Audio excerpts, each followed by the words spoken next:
In this video, I will show you how to remove the header on the second page in Google Docs.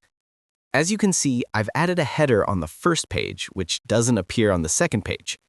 First, activate the header area by double-clicking on the header. You'll see the option Different First Page. Click on it. This means the header will appear only on the first page. After typing your header, if you go to the next page, you'll see just the default header area. It won't appear on the second page. After typing your header, adjust its position if needed, then double-click anywhere inside the Google Docs document to exit the header. And that's how you can remove the header on the second page in Google Docs. If this tutorial was helpful, please like and subscribe for more helpful tutorials.